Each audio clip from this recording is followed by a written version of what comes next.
Ambia mke wako. Poa mama. Muda ndo huu. Watoto wamelala. Umeona? Sasa mume wangu, ile ombi langu lipi nilokuambia? Ombi lako? Kwamba rafiki yangu alikuwa anataka kuja. Kwa hiyo niko naomba ruhusa yako. Ni kweli. Nilifikiria sana. Lakini tena nikwambia kwamba jibu lake limekuwa ni gumu. Limekuwa ni gumu. Naona ni hapana. Sio kwa nini hapana? Sio kwa nia mbaya. Ni kwa nia njema tu. Lengo la kusema hapana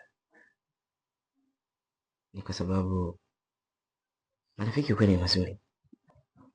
Na unaweza kukusanya marafiki, mwisho kumbe unakusanya ubaya ndani ya nyumba yako. Kabla ya yote nilikuwa nahitaji kwanza uweze kujua aina za marafiki. Kuna aina 3 za marafiki. Aina ya kwanza ni rafiki aina ya chakula. Rafiki aina ya chakula anaweza kukutia joto,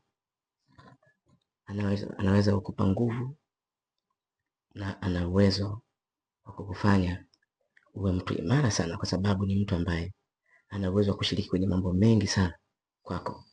Ukiwa na shida anakusaidia, ukipata tatizo anakusaidia, yaani kila jambo ambalo unalo wewe na anavaa viatu vyako.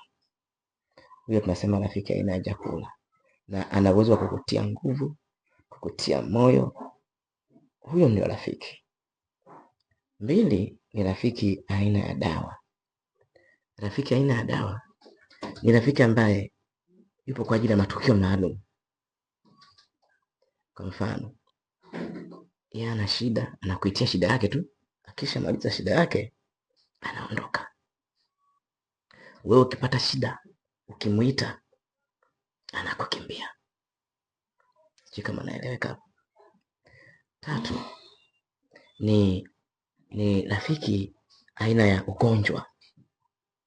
Rafiki aina ya ugonjwa ni rafiki ambaye wako kuumiza tu.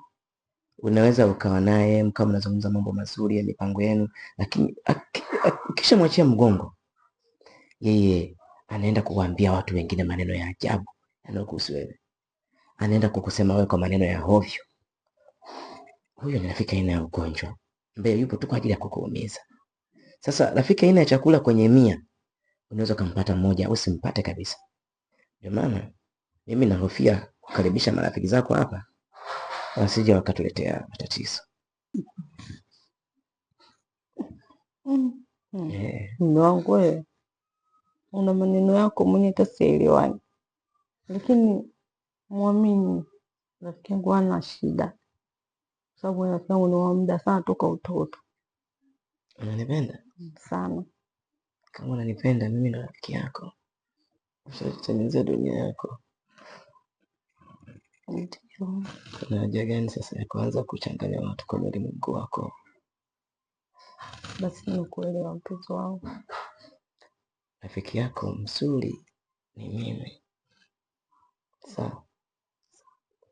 Au una ziada? Hakuna. Wewe umesema mimi na nipinge. Sawa, maisha kama wale mazuri. Tunachezaje sasa? Enjoy.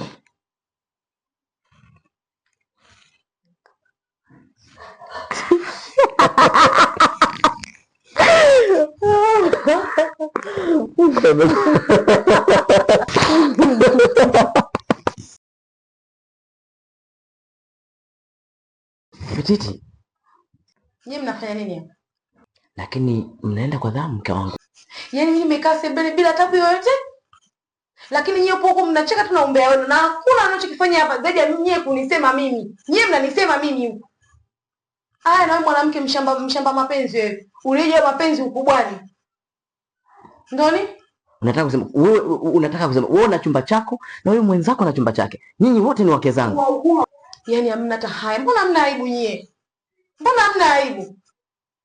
Wewe kimbegu kidogo kidogo kisichoota, mwaka huu nitakimwagilia maji kiote. Wapuuzi mimi.